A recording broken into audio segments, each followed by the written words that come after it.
अस्सलाम वालेकुम, welcome to my channel. आज मैं आप लोगों के लिए एक बहुत मज़ेदार, जायकेदार, खुशबूदार, लजीज, टेस्टी और बेहद मज़ेदार बीफ बनारसी पुलाव की रेसिपी शेयर कर रही हूँ, जो कि आप खाएंगे तो आप भी इसी तरीके से तारीफ़ों पे तारीफ़ें करते जाएंगे। तो चलें मज़ेदार सा बनारसी बीफ पुलाव बनाना शुरू करते हैं।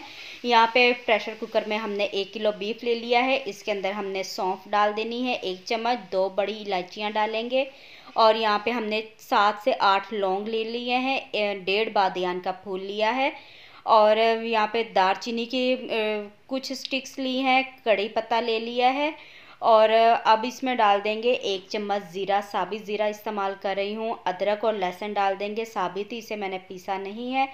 एक मीडियम साइज़ की कटी हुई प्याज इसमें शामिल करेंगे। ज़रूरत के मुताबिक इसमें नमक डाल देंगे और इसमें अब हमने पानी डाल देना है तकरीबन 1 से 1.5 लीटर, ताकि जिसमें गोश्त अच्छे तरीके से गल जाए। एक बार इसे हमने अच्छी तरह से मिक्स कर लेना है। उसके बाद इसे प्रेशर पर रख देंगे तकरीबन 15 से 20 मिनट के लिए। तो 15 से 20 मिनट के बाद गोश्त बहुत अच्छे तरीके से गल चुका है। यखनी को अलहदा करेंगे, गोश्त को छान के अलहदा कर लेंगे। अब एक पॉट ले लिया है, इसके अंदर हमने ऑयल डाल देना है 1 चम्मच। 1 चम्मच हम इसमें भर के गरम मसाला डाल देंगे। 1 मिनट तक इसे फ्राई करेंगे और इसके बाद इसमें मीडियम साइज़ की कटी हुई प्याज डाल देंगे दोबारा से। पहले यखनी में भी इस्तेमाल की थी, अब इसमें भी करेंगे। प्याज जैसे हल्के से ब्राउन हो जाएंगे, गोल्डन हो जाएंगे, अदरक लहसुन का पेस्ट डालेंगे और फिर उसके बाद हमने इसमें जो बीफ हमने बॉईल करके रखा था वो डाल देना है। इसमें टमाटर डालेंगे, इमली का पल्प डालेंगे। तो कितनी इसमें चीज़ें जा रही हैं, तो ये कैसे मज़ेदार नहीं बनेगा। तो अच्छी तरह इसे मिक्स कर लिया। अब इसमें लाल मिर्च डाल देनी है 1 चम्मच, आधा चम्मच हल्दी पाउडर डाल देंगे, ज़रूरत के मुताबिक नमक डालेंगे। यखनी में भी डाला था तो हाथ रोक कर ही नमक डालिएगा। अब इसमें डाल देना है धनिया पाउडर, साबित धनिया भी आप इसमें डाल सकते हैं। ज़ीरा पाउडर डालेंगे, पहले मैंने साबित ज़ीरा डाला था, अब मैं पाउडर डाल रही हूँ। थोड़ी सी हमने इसमें काली मिर्च डाल देनी है और फिर अच्छी तरह से इसे मिक्स करना है, ताकि जो ये टमाटर है टमाटर भी सॉफ्ट हो जाए। तो इसे फिर अच्छी तरह से हम मिक्स कर लेते हैं।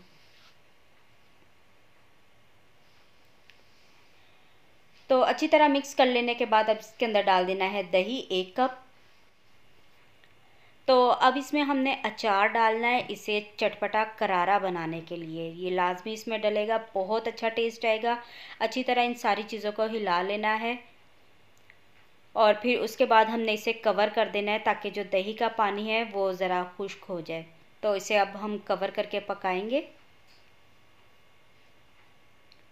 जी, तो इसे मैंने 5 मिनट के लिए कवर कर दिया था। ढक्कन उठा लेना है, फिर से एक बार इसे अच्छी तरह से मिक्स करेंगे। आप देख सकते हैं कि टमाटर हमारे सॉफ्ट हो चुके हैं। तो अब इसके अंदर हमने डाल देना है, आप या तो ये जो यखनी हमने बना के रखी थी ना, ये इसमें डालनी है, साथ ही चावल डाल देने हैं। अगर यखनी आपकी ना भी बचे ना, तो आप इसमें फिर पानी डाल सकते हैं। तो पानी मैंने डाल दिया, बहुत ज़्यादा नहीं डाला है, सिर्फ 1.5 इंच ये चावलों से ऊपर है पानी की लेयर। तो इसे अब हमने कवर करना है जब तक कि पानी सारा खुश्क नहीं हो जाता। तो ये देखें चावलों का सारा पानी खुश्क हो चुका है। अच्छी तरह से इसे हिलाना है ताकि सारे चावलों के ऊपर एक जैसा कलर आए और उसके बाद फिर हमने इसे दम पे रखना है तकरीबन 15 मिनट के लिए। तो 15 मिनट के लिए अब दोबारा से मैं इसे दम पे रख दूँगी। पानी सारा मुकम्मल खुश्क हो गया है, तो कवर कर दिया इसे। तो 15 मिनट के बाद ज़बरदस्त सा चावलों को दम आ चुका है। बहुत प्यारी, बहुत ही मज़े की इसमें से खुशबू आ रही है। तो ये ज़बरदस्त चटपटा सा हमारा बनारसी पुलाव बनकर तैयार हो चुका है। अच्छी तरह से इसे हिला लेना है और उसके बाद फिर मैं आपको डिश आउट करके दिखा देती हूँ। तो माशाल्लाह से ज़बरदस्त, बहुत ही टेस्टी, लाजवाब हमारा बीफ बनारसी पुलाव बनकर तैयार है। आप भी जब ये रेसिपी बनाएंगे ना, तो आप भी तारीफ़ों के पुल बांध देंगे।